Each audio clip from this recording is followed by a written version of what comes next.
TJ Morris, and you're listening to Cosmos Radio and what we call ACIR Radio. And we are sharing this on TJ Morris ETRadio and everywhere else. So, all you guys out there, wherever you are, Spotify, iHeart, Spreaker, Stitcher, FM radio, Blueberry, whatever it is, we're out there. So, thank you for listening. And we're hoping to make history and archive it. So, I've created ACO Club. And we're starting this year with American Communications Online, and we're moving all our archives over to my big Amazon web service, which is huge, from all our little blogs that we've had for years. And I've asked a gentleman from Pennsylvania that I got sort of a psychic hit off. I'm not sure. He probably knows a lot more about it than I do. I run mostly logical investigative reports, and I'm going to go into radio with the idea that 8 years experience of just recording people is going to help us in our club.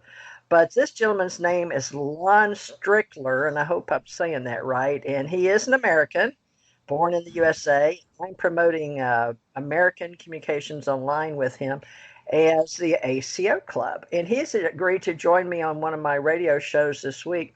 But I wanted to get to know him a little better and differently, because sometimes, I have plenty of people that get in touch with me in social media to be on my shows, but I'm sort of picky. So Lon said he would sort of help me. We're going to do those that are career people and those like professionals and those that are hobbyists. And I'm going to get him to educate me because he's been doing this a lot longer than I have. So Lon, would you like to introduce yourself for me, please? Yeah, my name is Lon Strickler. I'm a Fortean researcher, author, and writer at the Phantoms and Monsters blog, and I'm also a host at Arcane Radio. Now, I've been a Fortean researcher. Oh my God, it's been a long time, but I'd say I've been involved with the paranormal for about 40 years now. And the blog started in 2005 and has steadily grown in popularity and read daily by tens of thousands of paranormal enthusiasts and investigators. My research and reports have been featured on hundreds of online media sources. Several of these published reports have been presented on various television segments, including the History Channel's Ancient Aliens, Sci-Fi's Paranormal Witness, Fact or Fake Paranormal Files, and Destination America's Monsters and Mysteries in America. And I've been interviewed on several radio broadcasts, including multiple appearances on Coast to Coast AM. And I was also featured on Monsters and Mysteries in America for the Sykesville Monster episode. I've written 7 books. And like I said before, I'm currently a host of Arcane Radio. Awesome. Well, I hope I can get you on some of my radio shows, or we're thinking about doing our own 24/7 if I can get people from around the world like I've done before with other radio stations. Or we may just use an auto DJ, but we're working on that in Texas, California, and Florida, so it'd be great to add Pennsylvania. But let's see if we can do a little bit of background on you. And I'm going to do sort of a convoluted version of you. We'll try to watch your time and tell me when you need to chop it into segments, because we can do like an oral history like I do for Jan Aldrich and UFO Association. And I have an Alien Contact Organization with Janet Carroll Lusson. And then I have Ascension Center. It's Ace Metaphysical with a metaphysician, Tommy Hawksblood, in Hawaii on another island. And let's see. Now, Tony is in Texas, and he wants to do mostly politics and editorial. But let's set up you, Paranormal Fortean expert, if you don't mind. I've got Daryl Sims in charge of our alienology.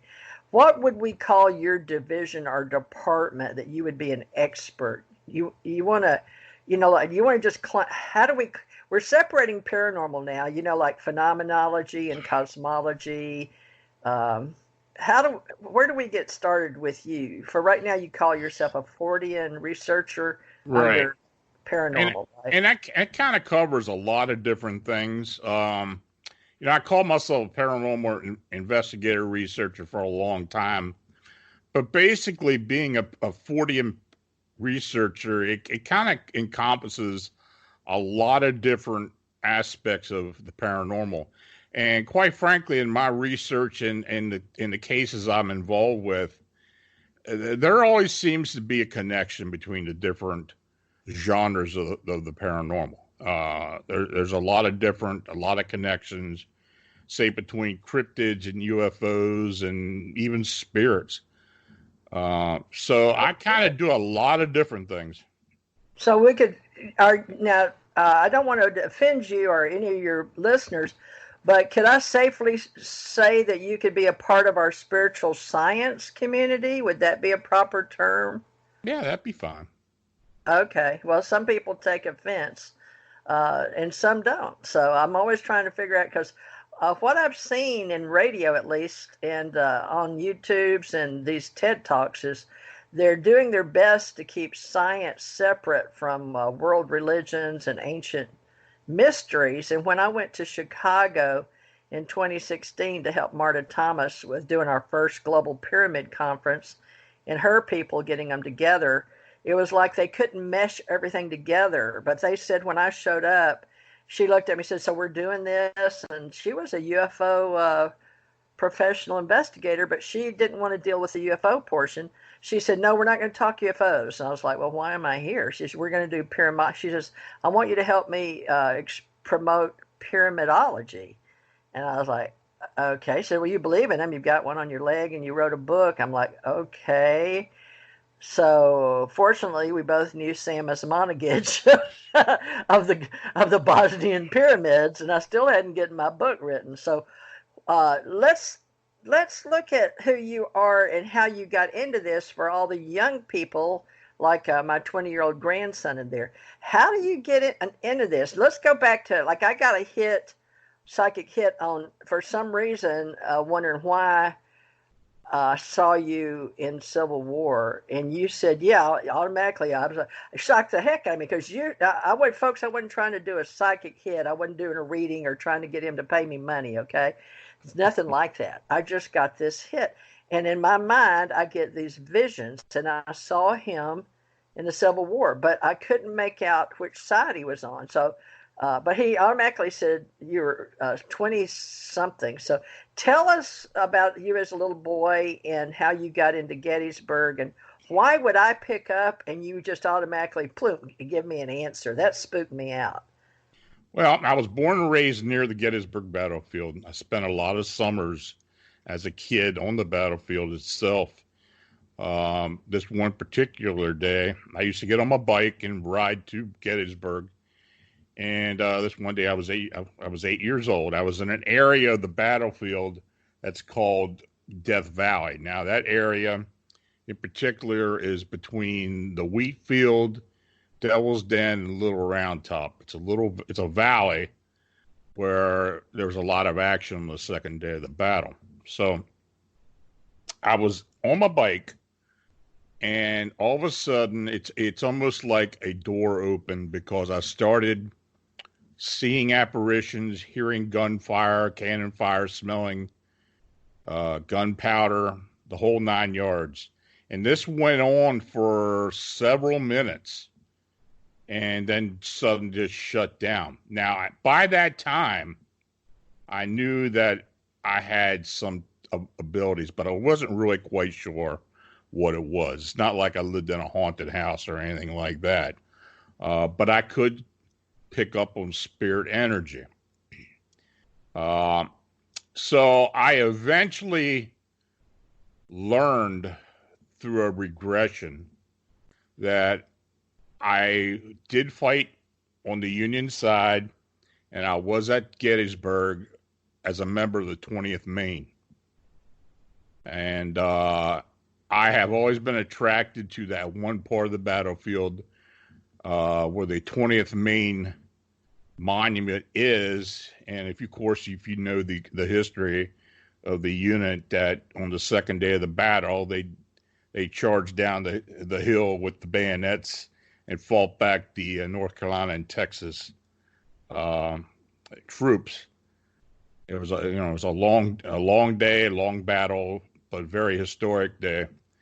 And that's apparently the unit that I was with. Now, like I said before I even knew any of this, I was attracted to that part of the battlefield. So, after all this happened, and I don't really think my parents had any idea of any of this. I never talked to them about it.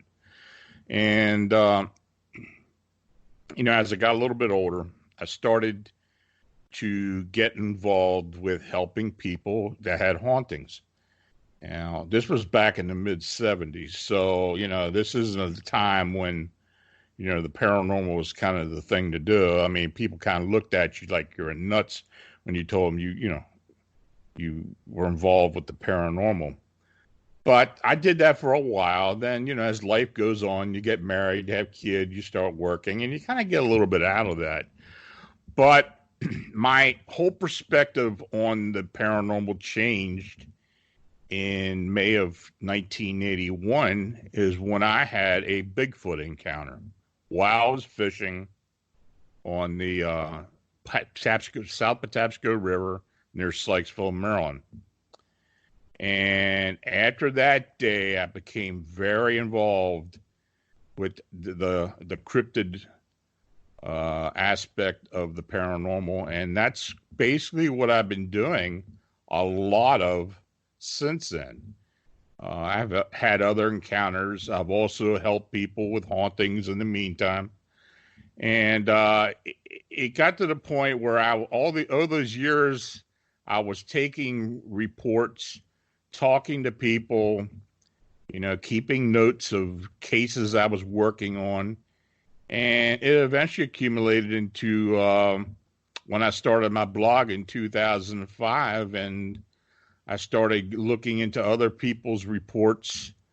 Of course, with the advent of the internet, it was much easier to do this. And it kind of snowballed from there, and that's where we are at this point.